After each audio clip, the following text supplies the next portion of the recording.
All right, so you're looking at strategies for B2B startup success, right? Right. And you shared this article, Yeah. Unlocking B2B Sales Success. Yep. And it seems to get right to the point. It does. No fluff, just actionable tactics, Absolutely. which I always appreciate. Yeah. What's your initial take on it? Well, what I find really interesting is that it doesn't sugarcoat it, Yeah. It acknowledges that just having a great product Yeah. isn't enough in the B2B world, especially for startups. Okay, so let's unpack that. Yeah. Why isn't a great product enough? Right? Especially for startups who are trying to, make a name for themselves. Startups are really starting from square one in a lot of ways. Right. They don't have that brand recognition. Yeah. The marketing budgets, Yeah. that kind of built-in trust that some of these bigger companies have. Right. So they have to be even more strategic Yeah. in how they approach sales. I like that old saying, if you build it, they will come. Right. That doesn't really apply here. No. It's more like if you build it and market it strategically and build the right relationships, then they might come. Exactly. Yeah. And that's where this focus on, local expertise, technology, strong relationships, Yeah. I think it's really key. Yeah. These aren't just buzzwords. These No. are really essential elements, I think, Yeah. for startup success, Especially in today's world. especially today. Yeah. Yeah. Well, and it's interesting because they use this example of this startup trying to break into the European market, Right.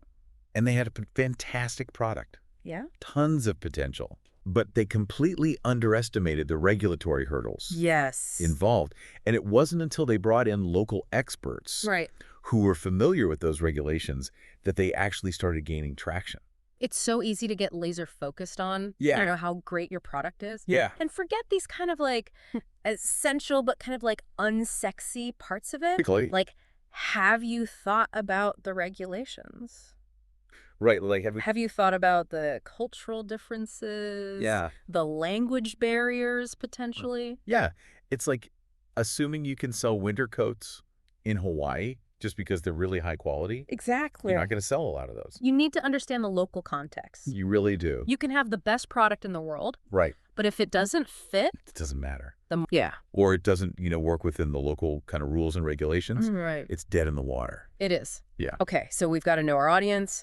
We've got to know the playing field. Absolutely. We can have the best product in the world, but if it doesn't fit, Mhm. we're dead in the water. Yeah. And I think that's where these 7 strategies that they outline in this article are so important Okay. because it's like they're giving you a roadmap.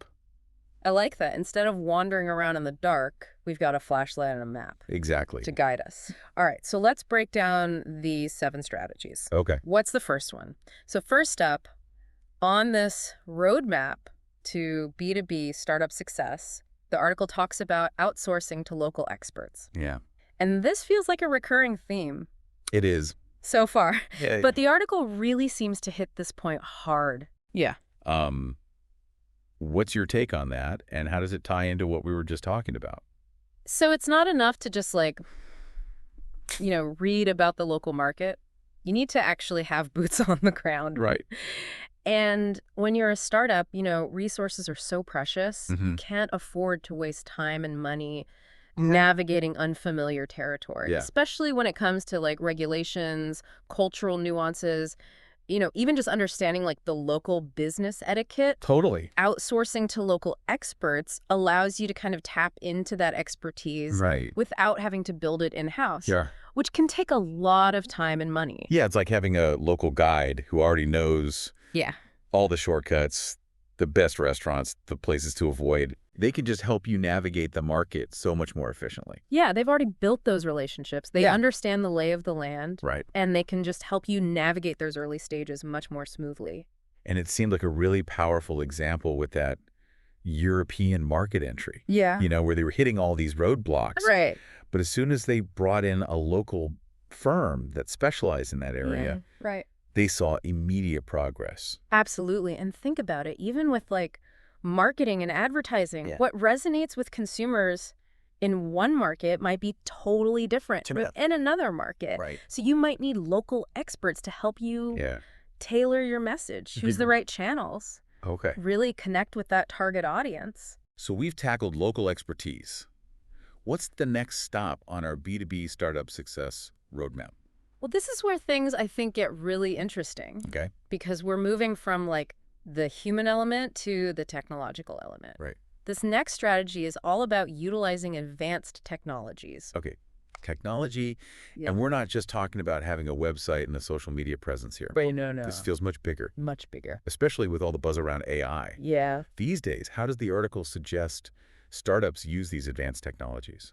Well, we hear AI thrown around a lot, We do. but it can actually be really powerful, especially when we're talking about things like predictive analytics. Okay. Remember when we were talking about data before? Yes, data is king. This is where it all comes together. Attack. Okay, but how can startups, with their often limited resources, hmm actually use these advanced technologies effectively?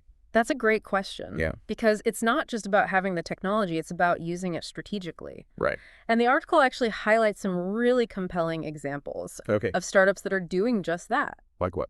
So, for example, they talk about this Canadian startup that was trying to break into the German market, Okay.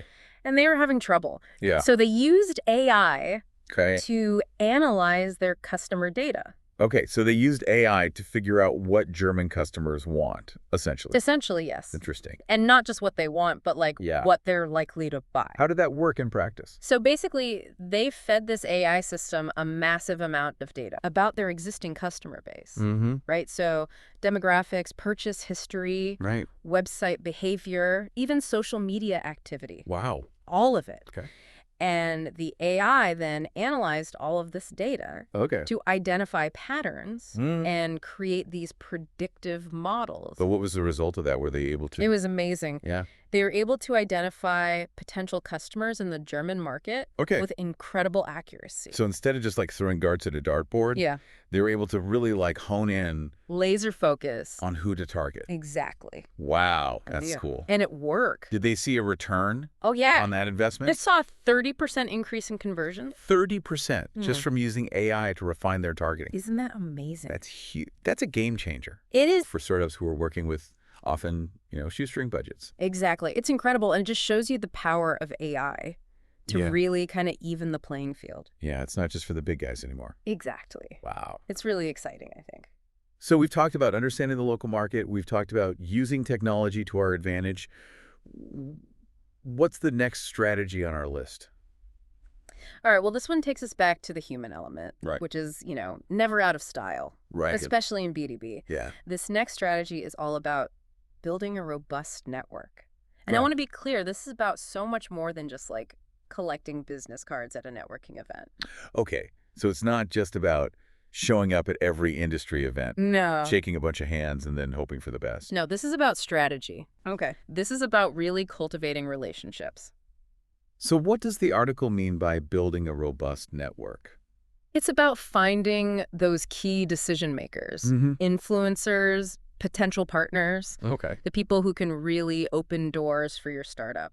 So it's about quality over quantity when it comes to building your network. 100%. It's about finding those people that can really help propel you forward. Exactly. And it's not just about what you can get from them either. It's Right. about mutual benefit. Okay. So you're not just asking for favors, you're bringing something to the table. Exactly. And that actually leads us perfectly into the next strategy Right. that's outlined in the article, which is all about tailoring your sales strategies. Okay, so this one seems like a no-brainer, right? Yeah. You need to tailor your approach to each specific market and customer.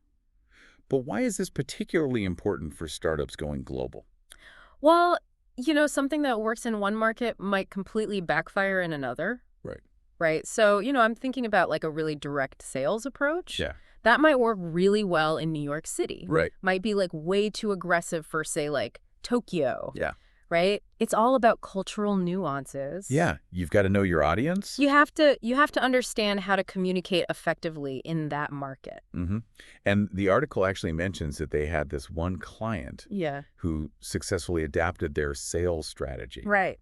for the Asian market. What did they do differently? Well, they realize that building those like personal relationships is just so important in that market. So it's not just about sending emails and making phone calls. Right. They really invested in those face-to-face meetings. Interesting. Even if it meant, extensive travel for the team. Yeah, it's about building that trust. It is. It's about that handshake. And they also like adapted their communication style to focus more on building that rapport, Okay. that trust, Yeah. before they even talked about, like, you know, the nitty-gritty details I'm just, of the business deal. yeah. So just being a little bit more sensitive, I guess, to those Exactly. cultural differences. Yeah, and showing that respect, I think, goes a long way Absolutely. in any market, but especially in a market where, you know, those relationships are so important. So we've talked about the importance of understanding the local market, utilizing technology, building a strong network, Mm-hmm. tailoring your sales approach. Mm-hmm. What's the next piece of the puzzle? All right, so this next one I think is really important Right because on. it really focuses internally on recognizing your strengths as a company Okay. and really focusing on your core competencies. And this one I really like because it's so easy, Yeah. especially in the early stages of a startup, to be like, I can do it all. Right. You want to do it all. I can do it all. You're passionate. You have so much energy. Yeah. You're like, I can do sales. I can do marketing. Yeah. I can do product development. I can do it all. Yes. But the reality is You can't. you can't be good at everything. So how do we figure that out? How do Yeah. we identify what those core competencies actually are? Well, I think it takes a lot of honesty to say, okay, what are we actually good at? Mm-hmm. What are we truly passionate about? Yeah. And what are the things that we're doing that are maybe just like Right.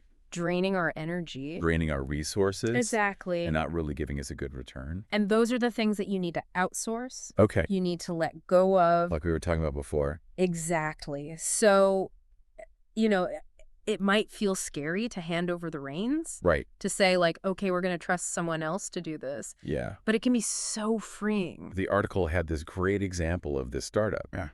that decided to outsource their entire sales operation Wow. so they could focus on what they were really passionate about, which was developing a truly innovative product. Okay. And so they essentially just like doubled down Yeah. on their core competency. And what happened? What happened? What was the result of that? Well, they ended up being, you know, leaders in their space Wow. because they were able to focus all of their energy on that one thing. Wow. So by focusing on what you're good at, you can actually achieve more, not less. It's counterintuitive, Yeah, it is. but it's so true. It's so true. Yeah. So understanding your strengths is key, Yeah. but how does that translate into actual growth? Well, that's where adaptability comes in, which is actually the next strategy. Okay. You know, the ability to change direction quickly, Right. to be flexible, to be nimble. Why is that so important for startups especially? Because the name of the game is changing constantly. Yeah. You know, new competitors pop up, technologies evolve, customer needs shift. Mm-hmm. You know, the world of business is not static. Yeah. And especially for startups that are working in these, you know, often very like new and emerging markets, Right. they need to be able to adapt quickly. It's like you're sailing a ship Yes. and there's a storm and you've got to be able to like adjust to the winds. Exactly. And the article actually highlights that outsourcing can be a really valuable tool for this Oh, because it allows you to be so much more flexible. Right. So they gave the example of a startup that was able to quickly scale their operation Right. to meet this like really sudden surge in demand wow. because they had this outsourced sales team. So they were ready They were ready to go. for anything. Exactly. And they were able to capitalize on that opportunity. If they just had a limited in-house team, they might have missed out. It would have been completely on that opportunity. Limited. Yeah. Wow. So it's all about being prepared and being ready It is about being flexible. to strike when the iron's hot. Yes. Okay, so we've talked about local expertise, Hmm. we've talked about technology networking, tailoring your sales approach, Yes. focusing on your core competencies, embracing scalability and flexibility. Yes. What is the final strategy on our list? This one's a big one. It's all about data. Of course it is. Everyone's talking about data, I know, right? but it's not just about having the data, it's about knowing what to do with it. Right? You took the words right out of my mouth. So how can startups actually use data effectively? Because, you know, we're not talking about these big companies Right. with these huge budgets and data science teams. Exactly. But even small startups can use data effectively. And in fact, the article gives some great examples of startups that are doing just that. Like what? So imagine this. You are a startup. Yep. You're trying to break into a new market. Okay. You can use data to identify the most promising customer segments. Okay. You can figure out their needs. You can figure out their pain points. Yeah. And you can even predict their buying behavior Interesting. So you're taking the guesswork out of it. Exactly. Instead of just kind of throwing darts at a dartboard and hoping something sticks, Hoping for the best. you can actually say, okay, this is who we need to target. This is where we should be focusing our energy. Wow, this is great. Right. It's incredibly powerful. It is. And again, it's something that's available to even, the smallest of startups these days. So we've covered a lot of ground here. We talked about the importance of understanding the local market, using technology, strategically building a strong network, Right. tailoring your sales approach, Right. focusing on those core competencies, embracing that scalability and flexibility, and making data-driven decisions. So much good stuff. This is like a crash course It is. in B2B startup success. It's a masterclass. It is a In masterclass. how to succeed as a startup. It really is. So much goes into it. It's not easy. It's not for the faint of heart. It's not. Yeah? But the rewards are huge The rewards are huge. if you get it right. Absolutely. Well, there you have it, a deep dive into the world of B2B startup sales. We've covered everything from outsourcing AI to the importance of building a killer team and having that right company culture. And remember, there's no magic bullet. There's not. It takes hard work. It takes smarts, persistence, and it takes the willingness to adapt. Sure. Because the only constant is change, right? Couldn't have said it better myself. Yeah. So as you continue to explore strategies for B2B startup success, Yes. consider this. What's that? What steps can you take today Okay. to strengthen your internal culture, Yes. to build that team, Absolutely. to set your team up for success? Love it. Something to ponder as we wrap up this deep dive until next time. See you later.